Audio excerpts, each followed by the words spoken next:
Bonjour et bienvenue dans cette nouvelle émission de l'économie expliquée par mon père, Charles toujours Gave, en présence de, vous ne me croirez pas, Charles Gave, toujours le même. Et du DAF. Et du DAF, oui, il va falloir qu'on refasse des petites prises de vue du DAF, parce que Il la est demande vraiment là. générale, vous avez quand même effectivement tous demandé où est le DAF, que fait-il? On ne voit plus ni les chaussettes de Charles, ni le DAF. C'est quand même un véritable problème. Alors, aujourd'hui, en parlant de problème, je vous ai demandé de poser vos questions sur la plateforme YouTube et aussi sur le support Twitter que nous avons de l'Institut des Libertés. Vous l'avez fait. Donc aujourd'hui, je vais donc poser les dites questions à Charles.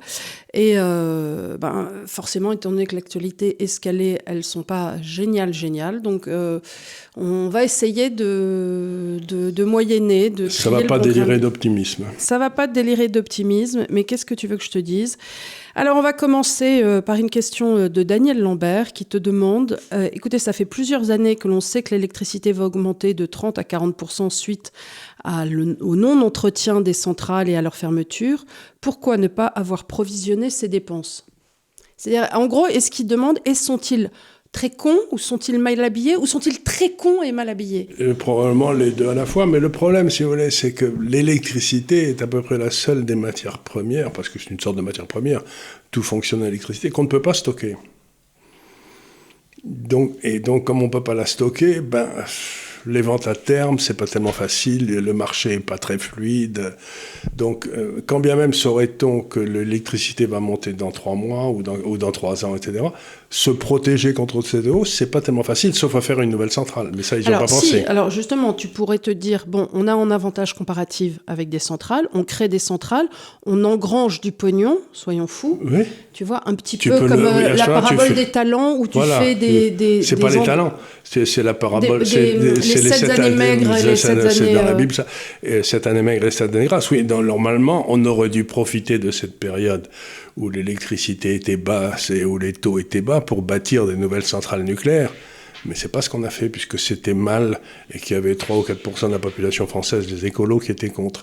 Donc, comme on avait besoin de gagner les élections cantonales, ou je sais pas quelles élections, on a foutu en l'air tout notre système. Mais il y a quelque chose... Et le patron d'EDF, qui s'est fait engueuler par Macron, qui se fait virer, je crois d'ailleurs aussi, a eu une phrase assez profonde. Il disait, mais écoutez, pourquoi voulez-vous qu'on entretienne très très bien nos centrales si c'est pour les fermer dans 3 ou 4 ans ? Donc, quelque part, il ne faut pas oublier que l'hypothèse de travail des gouvernements depuis Hollande, c'était quand même de fermer la moitié des centrales nucléaires. Donc, il n'y avait peut-être pas besoin de les entretenir à un niveau tout à fait remarquable, quoi. Si tu sais que tu vas te débarrasser de ta voiture la semaine prochaine, tu fais pas la vidange. Enfin. C'est ce que tu disais aussi à propos des recherches sur le pétrole, sur les nouvelles sources d'hydrocarbures. C'est-à-dire que tous les Total de ce monde, toutes les grandes sociétés ont complètement décru leurs investissements en termes de recherche. Complètement, c'est passé de 600 milliards de dollars par an à 150 milliards de dollars par an. Donc, alors, il se passe un phénomène curieux, c'est que, ils ont fait des recherches et puis ils ont les vieux trucs qu'ils avaient trouvés, des gisements qui avaient 30 ou 40 ans de durée. Donc, comme le prix du pétrole est beaucoup monté... Ça redevient... Non, ils gagnent beaucoup d'argent sur les vieux investissements qu'ils avaient faits il y a 40 ans. Bon, donc, ils gagnent un fric fou. Et à ce moment-là, l'écologiste de base dit, c'est complètement insensé, il faut leur piquer le pognon. Vite, taxons les super profits. Alors, si... Tu dis aux entreprises pétrolières ou gazières ou je sais pas quoi, d'abord, on va plus servir de votre truc. Ensuite, si les prix montent, on va vous le piquer. Tu vas déchaîner un enthousiasme de recherche qui va pas s'arrêter. Donc, si tu veux, c'est tout à fait curieux. C'est tout à fait curieux cette façon qu'ils ont de regarder. Ils regardent le prix qui monte aujourd'hui.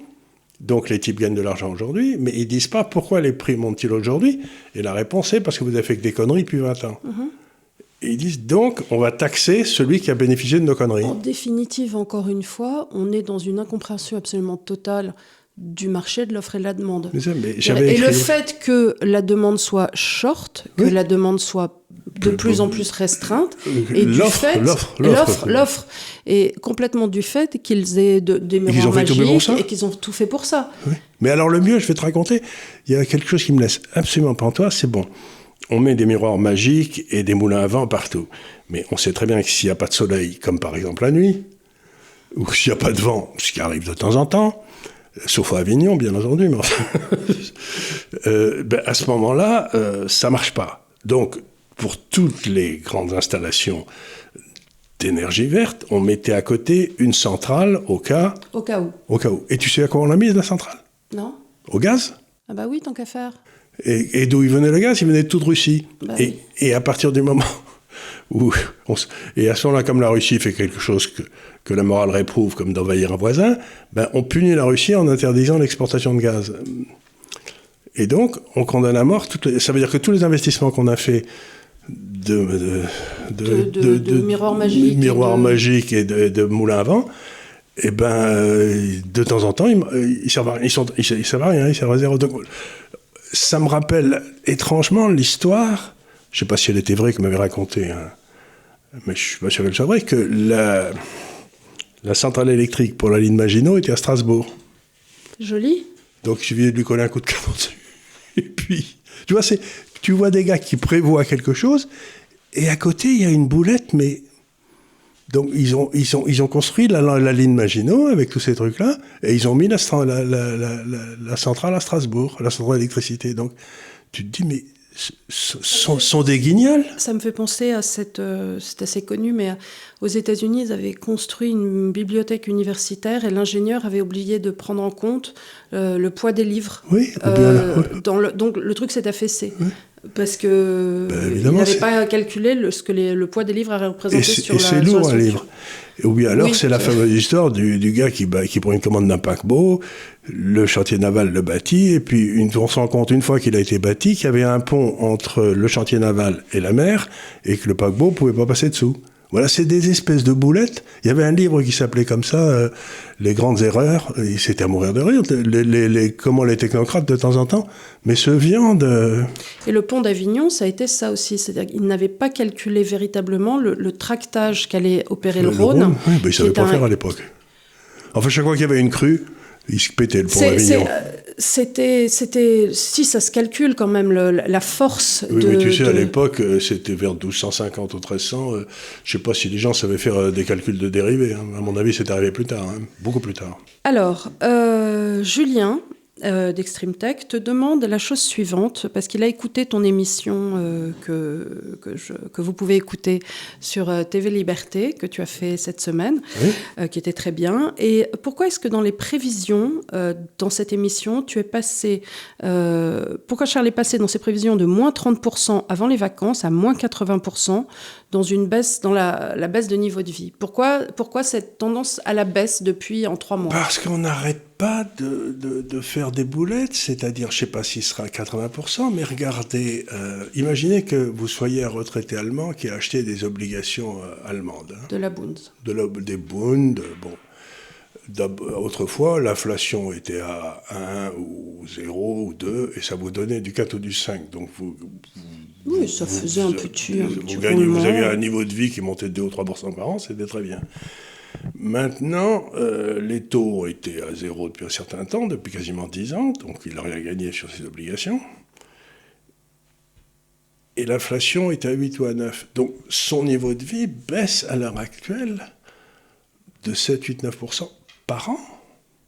Je ne sais même pas comment on va faire pour encaisser, pour que les gens encaissent cette bonne niveau de vie. Et les salaires en Europe montent de 1 ou 2% par an. Bon, si l'inflation est à 10, ça veut dire que ton niveau de vie baisse de 8% par an. Et il va y avoir des effets, ce qu'on appelle des effets multiplicateurs. C'est ce que j'ai souvent expliqué ici. C'est que y a des tas de produits qui vont plus être achetés. Tu sais, ceux qui sont pas vraiment nécessaires, on va plus du tout les acheter. Donc la bouffe, ça va connaître une baisse de 5 ou 6%, les gens vont acheter plus de pain et plus de pommes de terre et moins de viande, quoi. Enfin, voilà. Bon.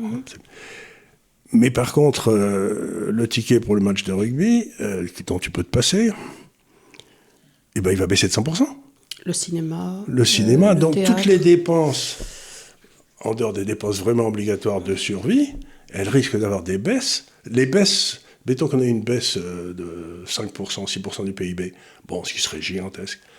Mais ça va se produire, il y aura 3 ou 4% de baisse sur la bouffe, et moins 70 ou moins 80 sur toutes les activités qui étaient plutôt pas nécessaires. Donc, c'est pas du tout une récession, c'est pas du tout une baisse linéaire. Tout le monde baisse pas de la même façon. Il y en a qui baissent beaucoup, et puis d'autres qui baissent. La boulangerie, elle vendra toujours le même nombre de pain, quoi. Voilà, oui, c'est assez inélastique, dans un sens ou dans l'autre. Dans l'activité, revenu. Ouais. Alors, en revanche, ils mais vont par contre, peut-être la vente des gâteaux, moins vendre de sandwicheries ou de choses comme ça, parce que les gens vont peut-être faire plus attention, apporter leur propre déjeuner, voilà. Donc, ce que je veux dire par là, c'est quand arrive une récession, c'est la baisse de ventes pour les différentes entreprises n'est pas du tout la même selon les différents types d'activités, quoi. Et je me fais du souci pour toutes les activités qui sont un peu pas vraiment nécessaires. D'accord. Est-ce que tu penses que du coup le tourisme pourrait être largement impacté ? Alors le tourisme il sera largement impacté, mais les Français, en tout cas les Français pourront plus sortir de l'étranger, aller à l'étranger. Bali, c'est fini. Bali, c'est fini. Que c'était la ville de mon premier amour. Voilà. Non, c'était Capri, malheureusement. Oui, je sais bien. Oh là là, si on peut même plus faire des vannes lourdes. Capri, c'est fini. Oui, mais Capri, tu peux encore y aller parce que c'est en Italie. Veut-on y aller ? Veut-on y aller ? Je sais pas sûr. Capri, c'est très beau. Je dois dire que la côte là, italienne, elle est très belle. Mais en même temps, d'abord, il va y avoir beaucoup de monde. Et puis ensuite, l'Italie est très chère. Ce qui est amusant, c'est que l'Italie, aujourd'hui, elle est très chère. Et l'Espagne n'est pas chère du tout. En Espagne, les prix sont vraiment ajustés à la baisse. Les salaires sont à la baisse, les prix. En Italie, beaucoup moins. Et donc, oui, il va y avoir... puis, si la France, si l'euro continue à se péter la gueule, ce qui me paraît probable, il va y avoir de plus en plus de touristes de Bali. Oui, qui vont venir chez nous. Qui vont venir chez nous. Alors, Ahmed te demande « Bonjour Charles, pourriez-vous nous donner un scénario économique en cas d'effondrement de l'euro suite à un défaut de l'Italie, justement Et s'il n'y a pas de sortie de l'Italie, les conséquences d'une inflation à plus de 15 sur notre tissu économique et ou industriel. Encore merci, en fin de la première heure. » Alors, c'est une question intéressante parce que, il y a deux questions dedans. Il y a qu'est-ce qui se passe si l'euro disparaît ? Voilà. Alors ça, c'est une question importante parce que je me rends compte, c'est un sujet que tu avais amplement traité tout au début, il y a 10 ans.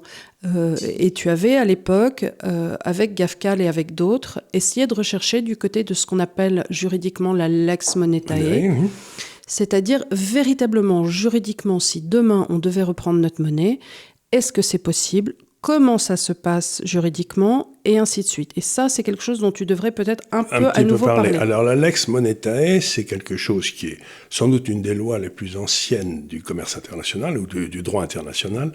C'est que la monnaie d'un pays est déterminée par le souverain. À l'époque, par exemple, c'était le poids d'or dans la monnaie qui était déterminé.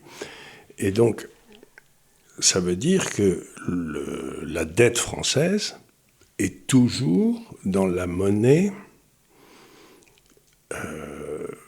souveraine de son suzerain qui est l'État, et l'État français. Si la monnaie c'est l'euro, sa dette est en euros. Si la monnaie est le franc français, sa dette est en franc français. Donc logiquement, en termes juridiques, si l'euro venait à sortir de l'euro, à ce moment-là, ce qui se passerait, c'est que notre dette serait immédiatement convertie en franc français, ou quelle que soit la monnaie. Parce qu'il y a une souveraineté inhérente. Voilà, la monnaie, c'est l'envers du souverain. Vous connaissez ma phrase, rendez à César ce qui est à César et à Dieu ce qui est à Dieu. Vous savez, c'est la pièce de monnaie avec Jésus. Et Jésus dit, César, la monnaie, c'est César. Et César, c'est la monnaie. Donc, le souverain et la monnaie, c'est l'envers et l'endroit de la même chose. Et c'est pour ça que j'ai été violemment contre l'euro, parce qu'il n'y a pas de souverain européen. Ça n'existe pas. Il n'y a pas d'État européen. Ils ont essayé de nous en créer un avec une fausse monnaie, mais enfin, il n'y a pas d'État. Donc c'est une monnaie contre nature. Jamais dans l'histoire, il n'a existé de monnaie qui n'était adossée à un État souverain. Donc on nous a sorti ex nihilo une monnaie qui n'avait pas d'assises, qui n'a pas de légitimité par son corps. Elle ne peut pas lever d'impôts. On ne peut pas envoyer des flics. D'ailleurs, à chaque fois que les gens râlent contre l'Irlande en disant oui, fiscalement, ainsi de suite, et vous allez faire quoi? Leur envoyer quel petit bras à Starbucks ou à n'importe qui défiscalise? Qui mettent légalement. Vous allez faire quoi? Légalement, mais légalement, donc, bien sûr. L'euro, ce que j'ai toujours dit, ça n'est pas une monnaie, c'est un traité dans lequel on a aboli le franc français contre ce qui est un objet financier pas très bien identifié, mais qui ne représente rien. Donc, imaginons que cet objet disparaisse. À ce moment-là... Alors, pendant ce temps-là, si l'objet disparaît demain, il faudrait peut-être assurer une convertibilité fixe pendant un temps donné. Pendant exactement une seconde. Tu le dis tranquillement. Non, parce que si tu dis je vais convertir l'euro... je vais convertir le franc français, mais en quoi? Puisqu'il n'existe plus. Non, mais on reprend un franc français, on se dit, voilà, le franc français, ça va... 6 francs 56, voilà, on fait un nouveau franc qui vaut 6 francs 56 comme l'euro, et comme il l'avait fait dans le temps, et puis ensuite, les billets de banque sont en euros, les comptes en francs français, les comptes bancaires sont convertis en francs français, et puis voilà, c'est tout, quoi. Et le franc français, à ce moment-là, il est coté tous les jours dans les marchés. Mais tu es obligé d'arrêter les banques 2 semaines ou un truc comme ça, le temps le temps qu'elles remettent en place un nouveau système... il faut faire un petit... Tu sais, c'est comme quand tu changes un mot dans Word, tu mets un peu partout, remplacer euro par franc, et puis tu as tout ton... Les francs, il y aura... Mais la Banque de France est capable aujourd'hui d'émettre si on lui demande d'émettre. J'espère qu'elle a toujours dans sa cave les... 2 ou 3 planches. 2 ou 3 planches à billets qui fonctionnent encore, mais je sais qu'à la Bundesbank, elles sont bien entretenues. Et d'ailleurs, très curieusement, en Allemagne... C'est le seul pays où si vous arrivez avec un vieux billet en Deutschmark, il est accepté partout. Je crois qu'en Suisse aussi. Ah non, en Suisse, ils ne sont pas dans l'euro. Oui, mais je veux dire en Suisse... Le Suisse, même si c'est un billet qui a 1000 ans... Tu peux arriver avec un billet de 1602, tu vois, mais c'est très bien. Il est en francs suisses, il est en francs suisses. Non, c'est ça. Donc la première des choses qu'il faut dire, c'est que s'il se passe un gros problème, il n'y a pas de solution interne à l'euro. C'est-à-dire qu'on ne peut pas faire changer les parités ou j'en sais rien, c'est fini. Donc il n'y a que 2 possibilités. Ou l'euro reste, ou il disparaît.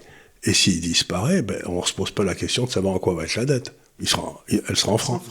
Tu vois ce que je veux dire? C'est s'il reste, l'euro, à ce moment-là, l'Europe va rentrer dans une récession, mais inimaginable, quoi. Et dont la principale victime, ce que tu vas dire aux gens, ce sera l'Allemagne. Oui.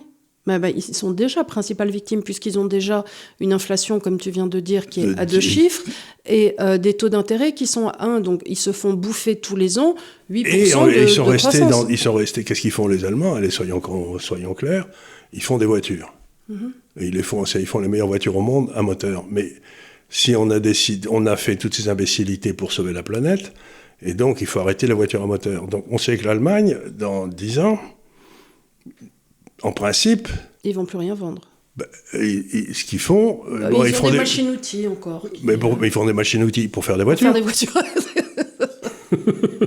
Donc, c'est vrai qu'à côté de ça, on va assez peu en vacances en Allemagne, sauf Cédric, mais sinon, nous autres, on va assez peu en vacances en Allemagne. Oui, on peut faire une croisière sur le Rhin, enfin bref, je sais plus, à condition qu'il y ait de l'eau d'ailleurs. Non, mais ce que je veux dire par là, c'est qu'il n'y a que 2 possibilités. Où l'euro reste, et à ce moment-là, c'est le trou noir, où l'euro disparaît, et c'est la renaissance des monnaies locales, quoi. Il n'y a pas de... on va faire un euro du Sud, un euro du Nord, tout ça, ça n'existe pas. Donc, c'est une saloperie, il faut l'arrêter. Maintenant, quelle forme prendra cet arrêt? J'en sais foutre rien, mais si on continue, on est cuit. D'accord. Alors, Anthony Staltaro te demande, il dit bonjour à vous, une crise annonçant aussi une recherche de solutions pour les gens qui ont envie de créer des entreprises. Quel est votre avis sur cette question, Monsieur Gave?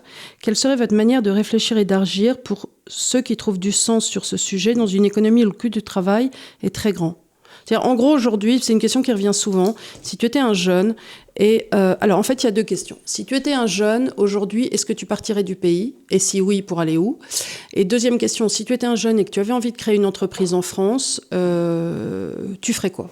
Alors, je vais répondre à la deuxième. l'existence de l'euro, pour revenir à la question précédente, a amené à toute une série de faux prix et donc de fausses importations, etc. Donc si l'euro venait à disparaître, on verrait renaître en France toutes les solidarités locales.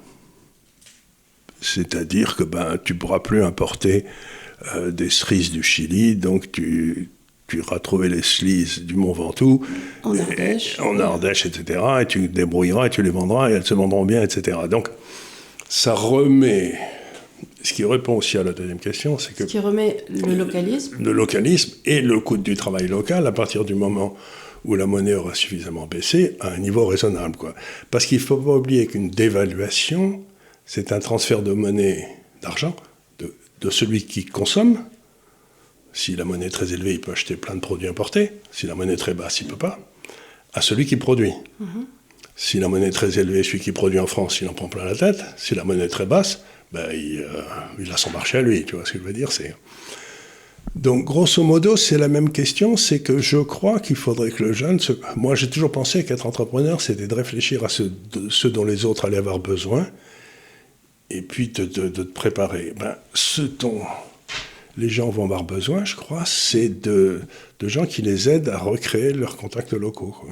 D'accord. C'est-à-dire, retrouver une forme pour faire des marchés. Tu vois, ça paraît idiot, mais moi, quand j'étais gamin, j'aimais beaucoup aller avec ma mère dans les marchés où il y avait des poissons, il y avait toute une activité comme ça. Le marché à l'île de Ré, quand tu étais jeune, c'était sympa. Il y avait des tas de producteurs locaux qui faisaient des pâtés. Tiens, il y a une dame qui m'a envoyé aujourd'hui de Mirande, je la salue au passage, mais de Mirande dans le Gers, un pâté, parce que c'est ce je crois que c'est un petit foie gras. C'est un petit foie gras, un pâté, pardon, un petit foie gras. C'est un foie gras. Tu es un peu large en le qualifiant de pâté. Je n'ai pas encore regardé. Mais j'ai regardé un petit peu ce qu'ils faisaient. Ils ont des marchés qui sont... 4 ou 5 villes qui ne sont pas très loin, etc. Donc, c'est exactement une charcuterie comme ça. Ça devrait boomer parce que il y aura plus ces espèces de conserves qui sont faites en Chine, qui sont faites en Hongrie, qui sont faites... Donc, je crois qu'il faut...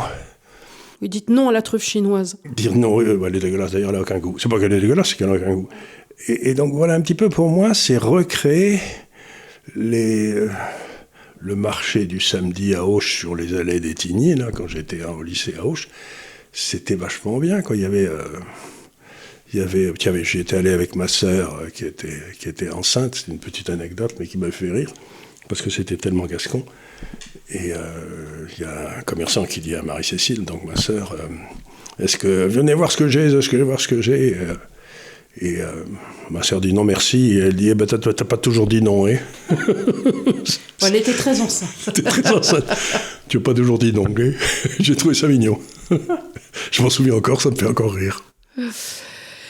Alors, bonjour Monsieur Gave ainsi qu'à toute l'équipe. Au vu du contexte actuel et de la persévérance sans faille dont font preuve nos hommes politiques à constamment surenchérir sur la voie de la stupidité et du non-sens, quel avenir pour le domaine foncier dans notre pays et quid de la possibilité pour des jeunes d'investir dans une parcelle à des fins de permaculture actuellement ? Faut-il mieux attendre ou agir maintenant ? Ne vont-ils pas encore, au niveau européen, tricher et aller à l'encontre de leurs propres traités ? Bien sûr qu'ils vont essayer de tricher, ça fait bientôt 20 ans qu'il n'y a pas qui passe en force à chaque fois, mais le problème du foncier en France, en particulier du foncier agricole, c'est que c'est tombé dans les mains de quelque chose qui s'appelle les SAFER. Et les SAFER, ce sont des espèces de machines à déposséder les propriétaires au profit de petits groupes qui se connaissent bien, si vous voulez. Donc, la première des choses qu'il faudrait faire en France, ce serait, dans le cadre d'un changement politique comme celui-là, ce serait d'enlever tout pouvoir aux affaires. C'est-à-dire qu'il y ait à nouveau un marché des terres agricoles. Parce que la façon dont ça se passait dans le temps, c'est que le paysan ne gagnait pas bien sa vie, mais pour des raisons mystérieuses. Quand il vendait sa terre, la terre était chère. Parce que c'était une espèce de protection, un peu comme de l'or. Les gens se disaient, avoir quelques hectares, c'est comme de l'or, quoi. Donc, ils surpayaient. Donc, ça assurait aux paysans sa retraite. Ben maintenant, avec les SAFER qui sous-payent sans arrêt et se débrouillent pour qu'on puisse pas vendre sa terre librement, c'est exactement le contraire. Mais d'ailleurs, tu avais sorti un papier il y a 7-8 ans où tu avais comparé le coût des terres en Hollande, en France et ainsi de suite. En Pologne, en Espagne. Et très étrangement, nos terres étaient les moins chères de l'Europe. Des terres françaises moins chères que, voilà. que des terres hollandaises. Mais à quoi ça nous amène aujourd'hui? La Hollande, enfin le Pays-Bas, sont le deuxième exportateur agricole du monde. Je ne sais pas si tu te rends compte, un petit pays comme ça qui est le deuxième agricole du monde. Faire de l'horrible tomate qui n'a aucun goût. Qui n'a aucun goût. Et nous sommes devenus importateurs d'à peu près tout.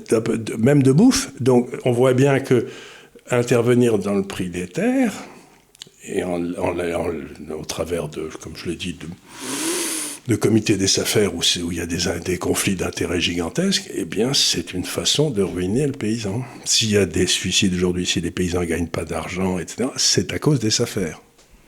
Oui. Donc, la première des choses, c'est que ce jeune homme milite, crée un mouvement pour l'abolition des SAFER. Et ensuite, quand il aura réussi, qu'il achète sa terre, ou même qu'il l'achète un peu avant. Alors, Marco Sim te demande... Entre les 50 € le mégawatt de coût de production d'EDF et les 70 € du prix payé, où va la différence ? Parce qu'aujourd'hui, on n'est pas à 70, on est plutôt à 1000 pour le mégawatt. Oui. Donc, où va la différence ? Bon, c'est la beauté. Alors là, il faut faire une petite réflexion sur... vous avez pour produire de l'électricité... il faut un capital fixe énorme. Énorme. Par là, je veux dire que la part du travail dans la production d'électricité n'est pas énorme. Mais il faut beaucoup de machines, beaucoup d'investissements. Beaucoup d'investissements. Les investissements sont trop lourds. Il faut des ingénieurs en amont, des c'est très capital intensive. Oui. Voilà, tu sais comment dire. Donc c'est très capitalistique. Et puis quand on lance un site... c'est sur un temps long. C'est sur un temps long. Il faut de l'argent tous les ans.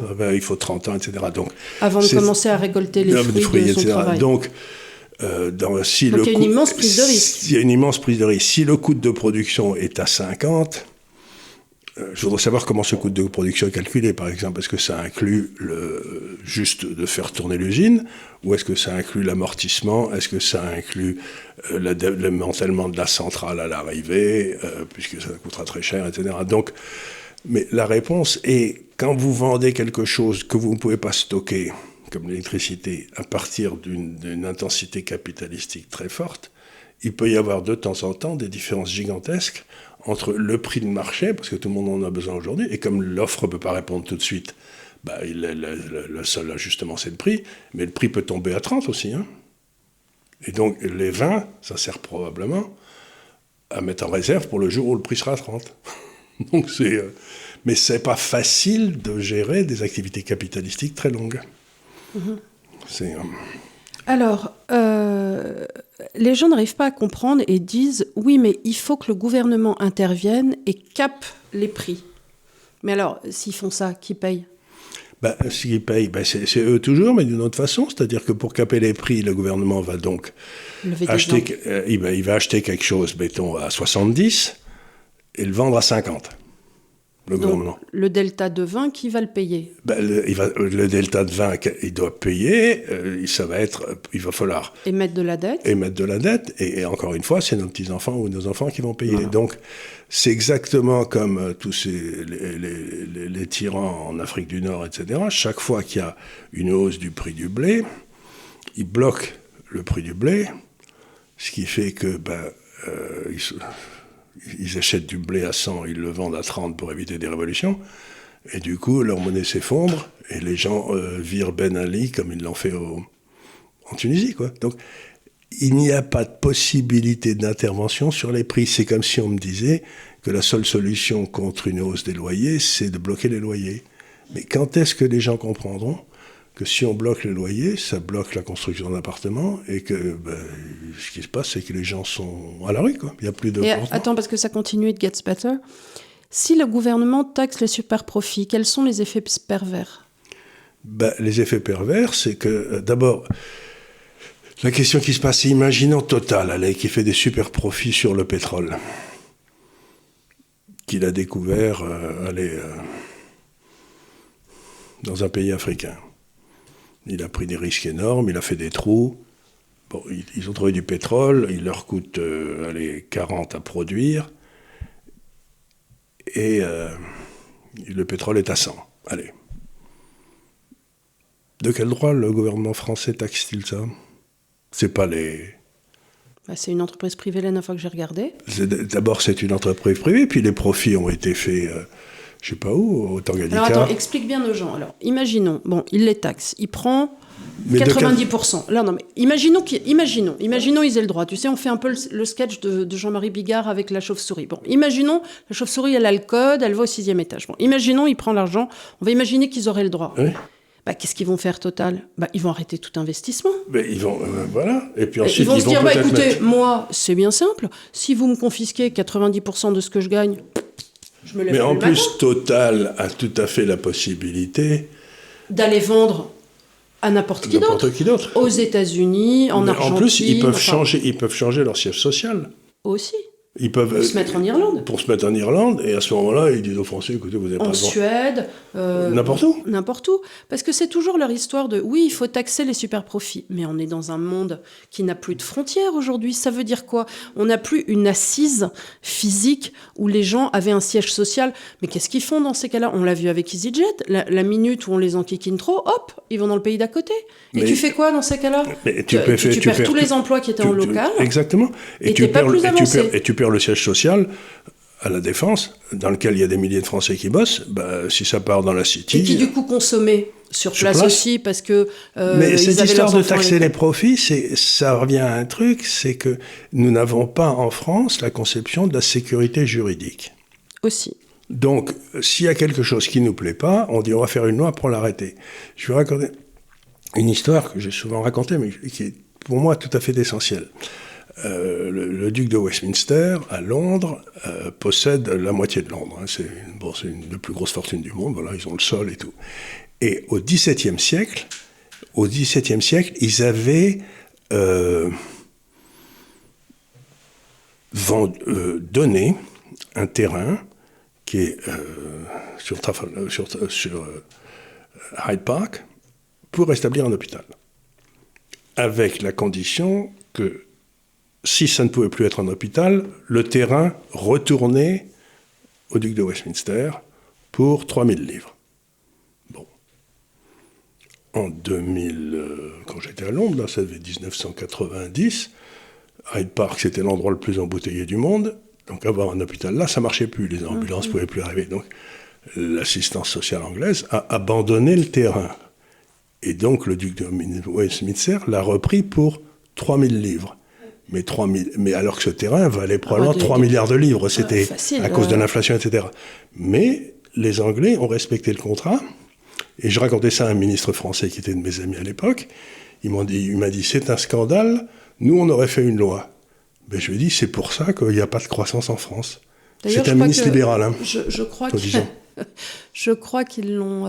Je crois que c'est devenu un immense palace. Oui, un palace, un immense palace. Donc, on est au coin de Hyde Park et près de Knightsbridge. Près de Knightsbridge, c'est juste à côté de la maison de Wellington. Donc, voilà. Donc, ce que j'essaye de dire par là, c'est que pour que les gens puissent investir en prenant en compte le temps, j'ai souvent insisté sur l'importance du temps, il faut qu'il y ait une stabilité juridique.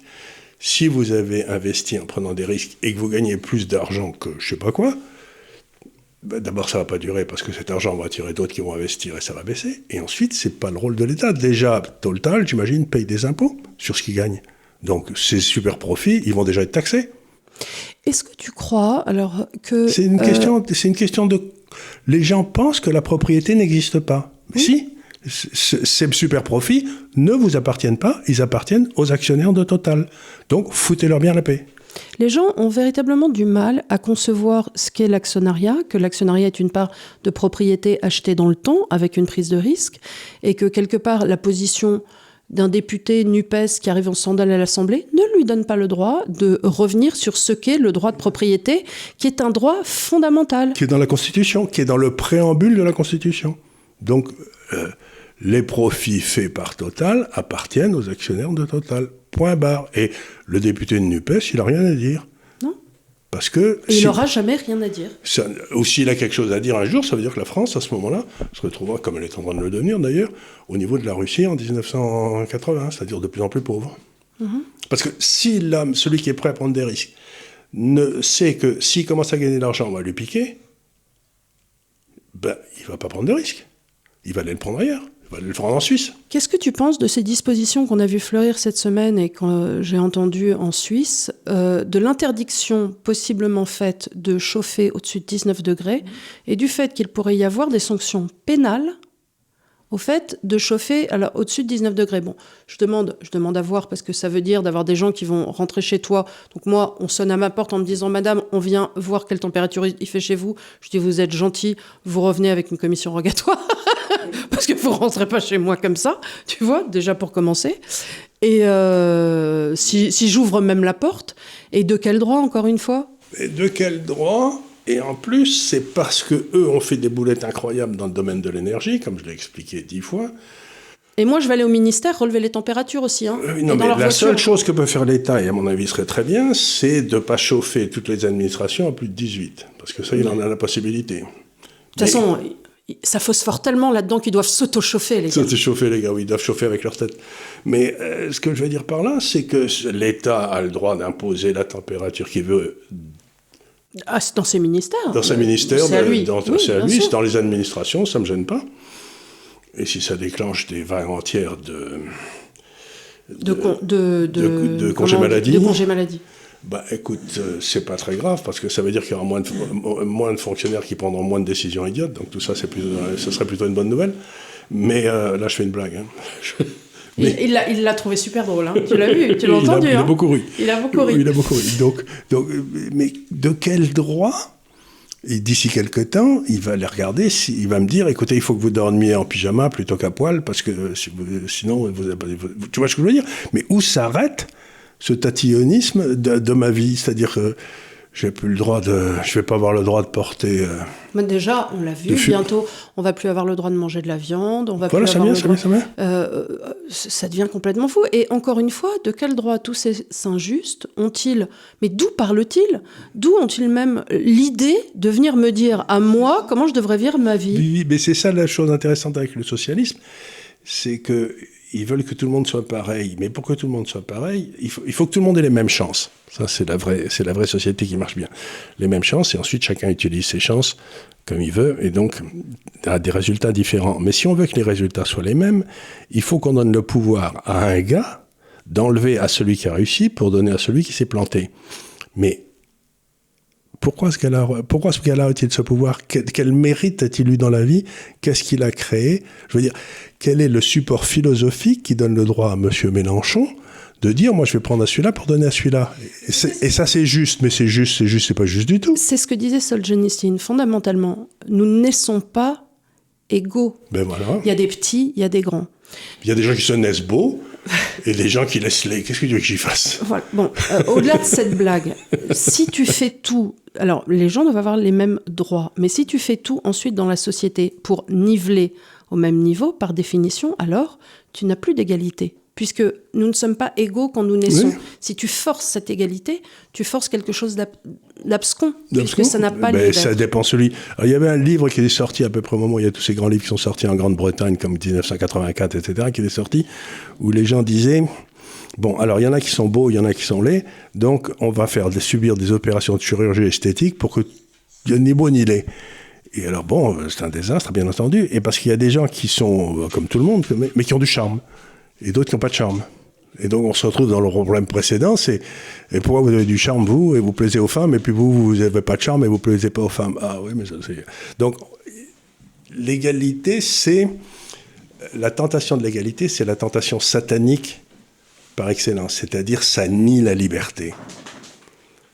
Il n'y a pas quelqu'un qui veut l'égalité implique qu'il déteste la liberté, qu'il hait la liberté, que lui, il est capable de créer une égalité. Mais c'est qu'il est fou dans sa tête, quoi. C'est un type qu'on doit mettre dans un asile. Mélenchon, il n'est plus à l'Assemblée, mais il n'aurait pas dû être à l'Assemblée, il aurait dû être à l'asile, compte tenu de ce qu'il dit, quoi. Oui, c'est ça. Donc, si tu forces une égalité, par définition, tu imposes la contrainte. Tu imposes la contrainte. L'égalité implique le camp de concentration. La non-liberté, voilà. Alors, Axel te demande, avec tout ce qui arrive là et cet enfer, quel est l'avenir des marchés financiers et quelle position plus ou moins avoir? Alors, tu m'avais dit que tu allais refaire un papier où tu allais détailler un petit peu le portefeuille de l'IDL. Mais globalement, vite fait comme ça dans le noir, qu'est-ce qu'il faut faire, pas faire? Alors, je reviens toujours sur une idée absolument essentielle qui est la suivante. C'est-à-dire que dans les marchés financiers, il n'y a que deux choses qui sont traitées. Tu as un contrat, c'est-à-dire que je te prête de l'argent, on signe un contrat entre nous, et puis le taux d'intérêt, la durée, etc. Bref. Et tout ce qui est marché obligataire, tout ça, c'est des contrats. Quand tu achètes une obligation d'État, il y a un contrat entre toi et l'État français qui te rendra ton argent dans 10 ans, après t'avoir payé, etc. Bon, très bien. Ça, c'est les contrats. Et tu as de l'autre côté la propriété. Mmh. Une action Air Liquide, ma fameuse Air Liquide. Et ça, c'est garanti par la Constitution et c'est vraiment un truc essentiel, quoi. Bon. Donc dans les marchés financiers, tu as des contrats et tu as des parts de propriété. Eh bien, je crois que ce qu'on est en train de faire, c'est en Europe en tout cas, et un peu aux États-Unis aussi certainement, on est en train de détruire les marchés financiers dans les contrats. D'accord. On est en train de rendre, si tu veux, on a manipulé les taux d'intérêt, on manipule les taux de change. Et donc aujourd'hui, comme j'ai expliqué tout à l'heure, le pauvre retraité allemand qui avait des obligations de l'État allemand, il est en train de prendre une gamelle phénoménale. Donc l'Allemagne, au travers de l'Europe, n'a pas respecté le contrat qu'elle avait passé d'avoir des taux d'intérêt positifs. Enfin, le contrat qui est du bon sens. Qui était implicite. Qui était implicite. Qui était celui de la Bundesbank pendant 30 ans. Donc, oui. Donc c'est pas respecté. Donc ça veut dire que le marché des contrats, c'est-à-dire tout ce qui est dette, prêt à long terme, etc., va quitter l'Europe, va quitter les États-Unis pour aller s'installer où les contrats sont encore existants, l'Asie. Et c'est là où, en tant que porte-parole du gouvernement communiste chinois qui te paye des milliards mais ils ont du moins, tous les mois. Alors, d'ailleurs, le RIB, on le tient à votre disposition. Parce que si vous voulez acheter Charles Gave, on peut vous envoyer un RIB dans Ou le DAF. Ou le DAF. Le DAF, il est encore plus vénal que moi, parce que lui, c'est plutôt un bout de steak que alors, des milliards. On aime beaucoup les petits morceaux d'entrecôte et de côte de bœuf. Oui, ça c'est... Mais on ne rechigne pas sur un petit blanc de poulet. Voilà, c'est ça. Un petit peu goûteux. Donc, grosso modo, non, mais ce que je veux dire par là, et c'est sérieux, c'est que...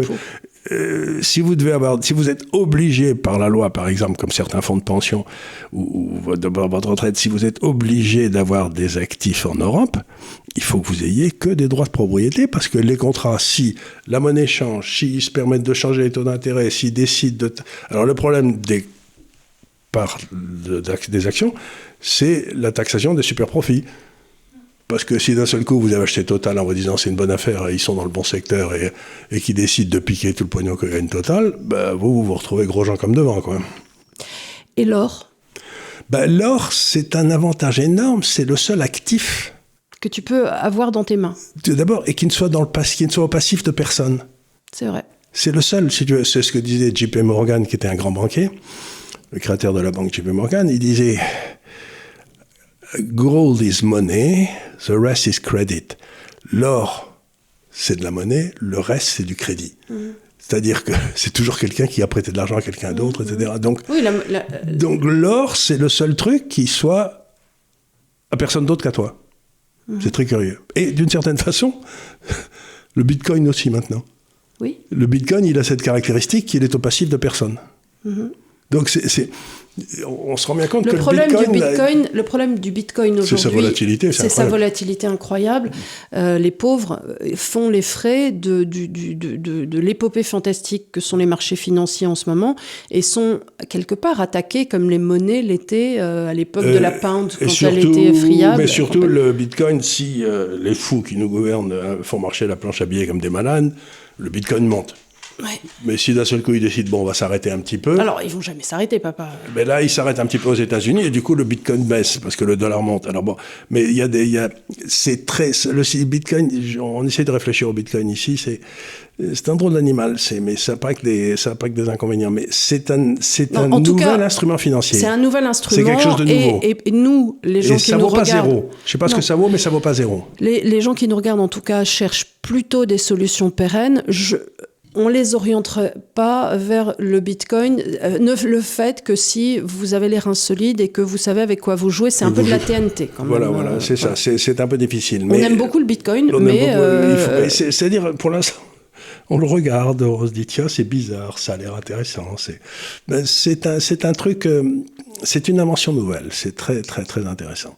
Et comme les débuts d'invention, il va y avoir des gagnants énormes et des perdants énormes. Voilà. C'est la création destructrice de Schumpeter. C'est le début du chemin de fer. Il y a eu des fortunes colossales et des gamelles pas possibles dans les chemins de fer. Exactement. Donc c'est les débuts. C'est ça, c'est les débuts de la machine à vapeur. Vous dites, oui, j'aimerais bien être parmi les gagnants, mais comment je fais, quoi? Donc il y a... Tu sais, comme au début, quand tu avais demandé à Rich, je crois, de t'acheter des actions de la Silicon Valley. Oui. Au début, il avait soigneusement choisi... Les deux qui sont pas montés. Donc c'était quoi? Attends, moi j'avais demandé, je voulais un truc qui soit dans les networks, tu sais, le réseau, et dans le operating system, tu sais, et il m'avait acheté donc Lotus, qui était un système qui marchait bien, mais qui n'était pas Office, enfin qui était pas qui a été ratatiné par Office, et il m'avait acheté une autre société qui était AMD à la place de m'acheter Intel. Il m'aurait acheté les deux bons. J'aurais acheté Intel, aujourd'hui tu arrêterais de travailler. Non, mais c'était en 2000 que j'aurais acheté, parce que maintenant, mais voilà, je veux dire. Donc de temps en temps, si vous voulez, vous voyez très bien le concept, vous vous précipitez pour acheter un truc, et puis c'est le gars d'à côté qui prend toute la mise. Donc ça, c'est agaçant. C'est énervant. C'est très énervant. Écoute, je vais terminer sur cette question de Nicolas Moreau, qui est pas une question, mais une remarque sur laquelle j'aimerais bien qu'on glose 5 secondes. Mais cette crise n'est-elle pas une bonne chose, finalement ? D'un point de vue économique, les entreprises zombies trop gourmandes en subventions vont couler et la destruction créatrice va s'enclencher. D'un point de vue écologique, on va enfin se forcer à mettre des mitigeurs, des récupérateurs et faire gaffe à ce qu'on fait. C'est pas faux. Surtout sur la viande où, honnêtement, quand je vois le développement qu'on a pu faire sur les petits poussins, je me dis, on pourrait essayer de manger, effectivement, peut-être un peu moins de mauvaise viande et les élever un peu mieux. D'un point de vue social, on ira peut-être vraiment chercher nos dirigeants et pour une fois, pour réclamer des comptes au lieu de réclamer des subventions. Donc, est-ce que oui... C'est ma thèse de départ. C'est ce que j'ai même écrit un livre qui s'appelait « L'État est mort, vive l'État », dans lequel j'expliquais qu'on allait rentrer dans une période où toute cette fausse économie créée par ces subventions dans l'État, ça n'allait plus marcher, et donc on allait retrouver à la fois notre liberté, notre responsabilité et la possibilité d'action. Parce que l'entrepreneur, quelque part, c'est quelqu'un qui a besoin d'une liberté totale. Et j'ai été au conseil d'administration d'une ou deux grandes compagnies d'assurance ici en France il y a une dizaine d'années. Et quand j'y ai été, pendant ça a duré 5-6 ans, j'ai vu quelque chose se développer, c'est-à-dire que le patron de la compagnie d'assurance perdait petit à petit le pouvoir, qui était un type très étonnant, que j'aimais beaucoup, parce que le Bercy faisait sortir des réglementations sans arrêt pour essayer de l'empêcher d'exercer sa propre liberté de décision. Sans compter tous les enquiquinements via les prud'hommes et compagnie qu'on a pu lui coller aussi dans le rable. Oui, bien sûr. En parallèle. En parallèle. Je l'avais téléphoné un jour en lui disant « Cher ami, je suis surpris, j'ai décidé de rentrer en France et 15 jours après, j'ai un contrôle fiscal. Quel conseil vous me donnez ?» Il m'a dit « Vous inquiétez pas, Charles. Moi, j'ai un contrôle fiscal une fois par an, si c'est pas deux. Donc, j'ai pas de conseils à vous donner parce que... » Un bon fiscaliste. Mais ce que je veux dire par là, c'est que c'est ce que disait, je crois, Courteline. Il disait le but d'un bon fonctionnaire, c'est de ne rien faire et de ne rien laisser faire. Alors qu'ils ne fassent rien me gêne peu, mais quand ils vont dans ne rien laisser faire, là, ça va plus du tout. Donc, si on se libère de cette espèce de tyrannie du corneau, on redevient libre et la France redeviendra un pays gay. Et encore une fois, je suis arrêté dans la rue là, tout le temps. Nos émissions ont trop de succès, ma pauvre, mais c'est comme ça, je suis arrêté dans la rue tout le temps. Et encore hier, sur la place Victor Hugo, par un entrepreneur qui me disait, moi, je suis en train de déposer mon bilan. Et pas parce que les clients sont plus là et tout, mais simplement parce que l'État l'amène à... Il y a ça, et je ne sais pas si tu as vu cette semaine, il y a dans les médias, c'est marrant parce que c'est là où j'allais avec les filles à la piscine à Boulogne. C'est une chaîne de piscines et de patinoires qui ont des complexes, ça s'appelle Vert Marine.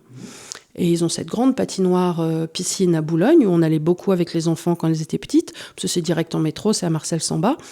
Et c'est une très jolie piscine bien tenue. Tu as un petit bassin extérieur, tu as un endroit avec un toboggan où les enfants... Enfin, je veux dire, c'est beaucoup mieux que la Club Boulevard. C'est une jolie population, c'est propre et voilà. Sauf que avec le coût énergétique... Il ferme. Il ferme. Oui, une piscine, une patinoire, c'est un énorme coût énergétique. On imagine facilement entre les traitements des eaux, la patinoire, j'imagine, il faut que ça soit air conditionné très fort et ainsi de suite. Bon, et c'est déjà très cher. Hein, je crois que c'était quelque chose avec la location des patins, c'est pratiquement 22 € par personne. Donc quand c'est une sortie familiale, c'est un gros budget. C'est ce qu'on voit aujourd'hui. Aujourd'hui, il y a 6 entreprises sur 10 en Grande-Bretagne qui sont à la veille de fermer ou en train de fermer à cause du coût de l'électricité. Même chose en Allemagne. L'industrie métallique en Allemagne, qui est essentielle, hein, tout ce qui est aciérie, etc. Ça va. Ça va. La vie n'est pas trop dure. Tu nous dis, hein. Tout ça, c'est en train de fermer. Donc, c'est ce que j'essaye de dire, on ne se rend pas compte du cataclysme qui va nous arriver. Plus d'aciérie, plus d'aluminium, plus d'activités de loisirs qui impliquent des dépenses d'électricité. Donc, il va y avoir une chute du niveau de vie. Mais ce qui m'étonne le plus, c'est que les écolos, ils gueulent contre les super profits. Très bien.